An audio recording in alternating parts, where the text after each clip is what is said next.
Everyone, welcome to my YouTube channel. आज मैं आपको NCERT maths class 6 page number 45 से इसका क्वेश्चन नंबर 2 कराऊंगी। देखो बच्चे, क्वेश्चन नंबर 2 है दी एंगल ऑफ अ डोर। ठीक है, आपने दरवाजा तो खोलते बंद करते हुए काफी बार देखा होगा, बट उसको एंगल के तरीके से कभी समझा है? बस यही इस क्वेश्चन में आपसे पूछा है। ठीक है, is it possible to express the amount by which a door is open using an angle.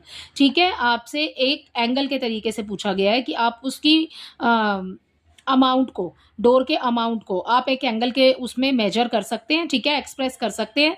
So yes, कर सकते हैं। देखो, डोर जितना ही आप खुलता जाएगा ना बच्चे, जितना आपका डोर खुलेगा उसके हिसाब से ही आपके एंगल्स बनते चले जाएंगे। ठीक है, सो यहाँ पर देखो, जैसे कि यहाँ पर आपको एक दिखाया गया है, ये है आपका डोर जिस तरीके से ओपन हो रहा है, तो ये कौन सा एंगल फॉर्म कर रहा है? ये बच्चे बना रहा है एक्यूट एंगल। ठीक है, सो अब सीधा अगर होता तो यहां पर बनता हमारा राइट एंगल, और अगर इस तरीके से खुलता तो फिर बनता हमारा ऑब्ट्यूज एंगल। ठीक है, सो तीनों एंगल मैंने आपको बता दिए। यहां पर आगे आगे आगे आपसे क्वेश्चन में बोला है what will be the vertex of the angle. ठीक है, एंगल का वर्टेक्स पूछा है। आपने अपने घर में डोर तो देखा होगा, है ना? तो डोर और जो डोर है वो किससे ज्वाइंट किया हुआ होता है? वो तो होता है बच्चे, वर्टेक्स वही है जहां पर वो डोर ज्वाइंट है। ठीक है, जो मूव कर रहा है, जो डोर को हेल्प कर रहा है मूव करने में। सो वर्टेक्स हो जाएगा आपका हिंज ऑफ दी डोर। ठीक है, so and what will be the arms of the angle. ठीक है, आर्म्स ऑफ एंगल भी बताने हैं आपको। सो हिंज ऑफ दी डोर तो हो जाएगा आपका वर्टेक्स, आर्म्स बतानी है ऑफ एंगल, वो अभी देख लेते हैं हम। देखो कैसे करेंगे। यहाँ पर आपसे पूछा है क्या ये पॉसिबल है टू एक्सप्रेस दी अमाउंट, तो मैंने आपको बताया कि यस इट इज पॉसिबल। सो आप सिर्फ आंसर में इतना सी ही बात यहाँ पर लिखेंगे, यस इट इज पॉसिबल। ठीक है, फिर उसके बाद ना पूरी लाइन वहीं से आ जाएगी बच्चे आपके क्वेश्चन में से। ठीक है, yes it is possible to express the amount by which a door is open using an angle. ठीक है, एंगल तक चली गई आपकी ये पूरी लाइन। ठीक है, सो इसके बाद आपसे पूछा है what will be the vertex of the angle. ठीक है, vertex of the angle, vertex हमने पहले भी किया है। ठीक है, सो वर्टेक्स बता दिया मैंने आपको, the hinge of the door. So आप यहां पर लिखेंगे the hinge of the door will be क्या होगा?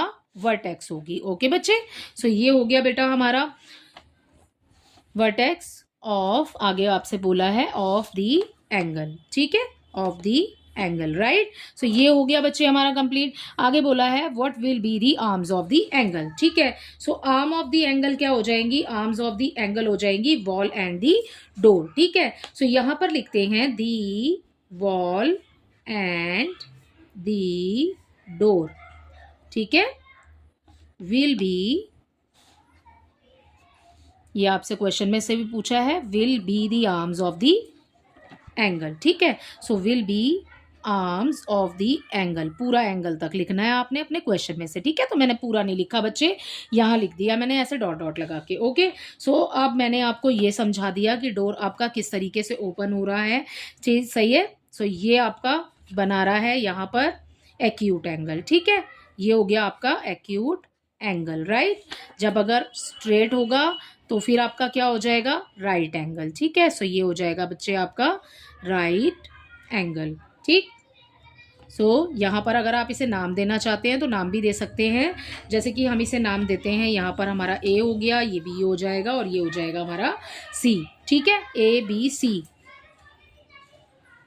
ओके, सो अब अगला, आगे अगर हम इसे ऐसे ओपन करेंगे सो फिर बच्चे ये हमारा हो जाएगा ऑब्ट्यूज एंगल। ये हमने पहले ही किया है, ऑब्ट्यूज एंगल। अब देखो वर्टेक्स है ना, वर्टेक्स हो गया हमारा ये। ठीक है, वर्टेक्स हो गया हमारा ये वाला, इसको हमने नाम दिया ना, चलो यहीं पे समझ लेते हैं। वर्टेक्स हो गया हमारा ये। आर्म्स क्या हो जाएंगी बच्चे? एक हो जाएगी हमारे पास बी सी, और एक हो जाएगी हमारे पास ए बी। सही है, सो वर्टेक्स लिखेंगे इसका। वर्टेक्स कितना हो जाएगा बच्चे? वी हो जाएगा। ठीक है, vertex is B and arms पूछा है ना आपसे, arms is equal to A B. ठीक है, ये एक आर्म हो गई।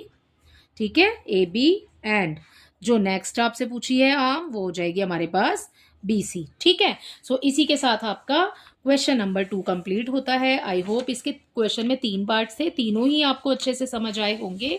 Thank you.